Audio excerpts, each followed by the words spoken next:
दिनै खौसेथि बर' सुबुं आफाद मिरुनिफ्राय गलाघाट जिल्लानि सिङाव थानाय नैबे बरदुबि ओनसोलाव जोङो फैगौ जि पन्चायत बिसायख'थि बे बिसायख'थिखौ लानानै गलाघाट जिल्लानि गुबुन गुबुन दखरानि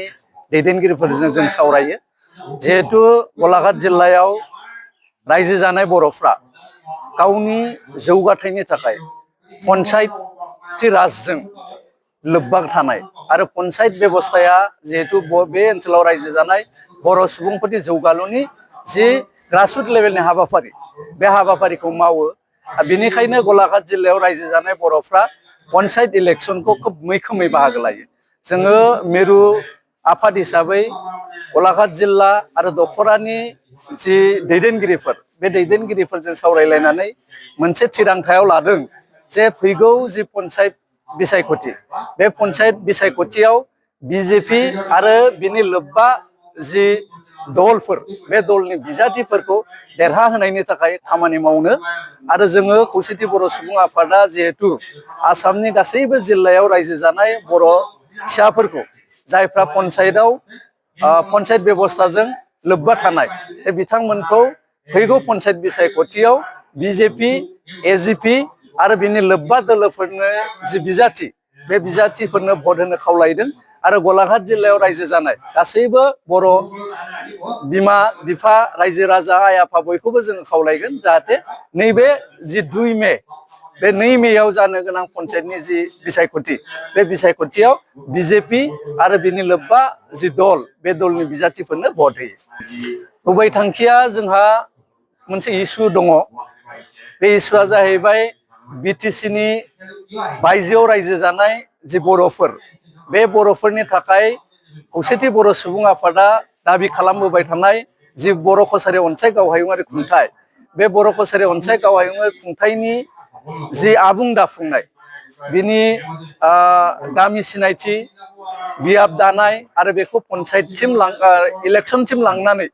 बेखौ आबुं महर होनाय बे आबुं महर होनायनि सायाव जों हाबा मावबाय थादों आरो जिहेतु आसाम सोरखारा बेखौ मावफुंनानै होनायनि जोंनो बाथ्रा होदों आरो बेनि अनगायैबो बिटिआर गोरोबथानि जि आद्रा थालांनाय जायफोर दफा बे दफाफोरखौ मावफुंनानै लानायनि बाथ्रा दङ।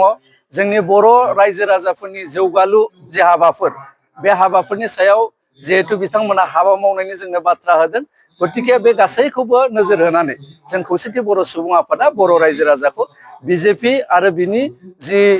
लोगो दलफोर बे दलनि बिजाथिफोरनो भट होनो थाखाय जोङो थांखि लादों। जोङो इतिमध्ये सेथि जि 2 अक्ट'आव जागोन नि जि हाबाफारि बे हाबाफारिखौ दिनै गलाघाटआव जोङो फैदों। गाबोन डिब्रुगड़ आरो चराइदेव बे मोननै जिल्लायाव जों थांगोन। बिनि उनाव नैथि जिथु 7 मेयाव जानो गोनां जि बिसायख'थि बिनि थाखाय जोङो लवार आसामाव थानाय जि बरपेटा धुबुरी बेनिफ्राय बङाइगाव गवालपारा गुवाहाटी दरं बेफोर ओनसोलाव थाखाय जोङो दावखोलांगोन। প্ৰথমে আমি সমগ্ৰ অসমবাসী সন্মিলিত সংযুক্ত বড়ো গণমঞ্চৰ তৰফৰ পৰা শেহতীয়াকৈ অসমীয়া নৱবৰ্ষ তথা ৰঙালী বিহুৰ শুভেচ্ছা জ্ঞাপন কৰিছো। আগন্তুক যি পঞ্চায়ত নিৰ্বাচন সমগ্ৰ অসমত অনুষ্ঠিত হ'বলগীয়া তাৰে প্ৰথম পৰ্যায়ৰ যি পঞ্চায়ত নিৰ্বাচন 2 মেত অনুষ্ঠিত হ'বলগীয়া নিৰ্বাচনৰ সম্পৰ্কে আমি সংযুক্ত বড়ো গণমঞ্চই ইতিমধ্যেই অসমৰ প্ৰতিখন জিলাত থকা আমাৰ ভাৰতীয় জনতা পাৰ্টি তথা মিত্ৰজোঁটৰ সমৰ্থিত প্ৰাৰ্থীসকলক আমি সমৰ্থন জনাই আমাৰ অসমৰ ৰাইজক আমি আহ্বান জনাই আহিছো আৰু সেইমৰ্মে আজি গোলাঘাট জিলাৰ অন্তৰ্গত সৰুপথাৰ বিধানসভা সমষ্টিৰ গেলাবিল গাঁও পঞ্চায়তৰ অন্তৰ্গত এই বৰদুবিৰ ৰাজহুৱা ৰংগমঞ্চত আমি গেলাবিল গাঁও পঞ্চায়তৰ বিজেপিৰ সমৰ্থিত প্ৰাৰ্থীসকলক বা প্ৰেমভৰা গাঁও পঞ্চায়তৰ যিসকলে বিজেপিৰ সমৰ্থিত প্ৰাৰ্থী তেখেতসকলক সমৰ্থন জনাই আমি তেখেতসকলৰ কেনেকৈ আমি জিকাই নিব পাৰোঁ তাৰ বাবে আমি এটা সজাগতামূলক সভা এটা সংযুক্ত বড়ো গণমঞ্চে অনুষ্ঠিত কৰিছোঁ। এই সভাত আমাৰ উপস্থিত আছে আমাৰ কেন্দ্ৰীয় মাননীয় সভাপতি মনোৰঞ্জন বসুমতাৰী ডাঙৰীয়া, সভাত উপস্থিত আছে আমাৰ সাধাৰণ সম্পাদক পীতাম্বৰ ব্ৰহ্মকে প্ৰমুখ কৰি মিচিং অট'নমাছ কাউন্সিলৰ এগৰাকী কাৰ্যবাহী সদস্য মলেন্দ্ৰ নাৰ্জাৰী ডাঙৰীয়া আছে। ইয়াত উপস্থিত আছিল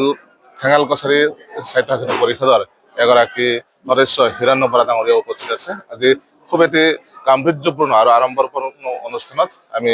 এই সভাখন অনুষ্ঠিত কৰিবলৈ সক্ষম হৈছোঁ আৰু আমি এই সংবাদ মাধ্যমৰ জৰিয়তে পুনৰবাৰ আহ্বান জনাইছোঁ সমগ্ৰ অসমবাসী যে আগন্তুক যি পঞ্চায়ত নিৰ্বাচন, এই পঞ্চায়ত নিৰ্বাচনটিও যাতে ভাৰতীয় জনতা পাৰ্টীৰ নেতৃত্বাধীন যিসকল বা তেওঁলোকৰ সমৰ্থনত যিসকল সদস্যই প্ৰতিদ্বন্দ্বিতা আগবাঢ়িছে সকলোকে আমি বিপুল ভোটত জিকাই নিব পাৰোঁ। তাৰ কাৰণে আমি সকলোকে সংযুক্ত বড়ো গণমঞ্চৰ তৰফৰ পৰা আমি আহ্বান জনাইছোঁ।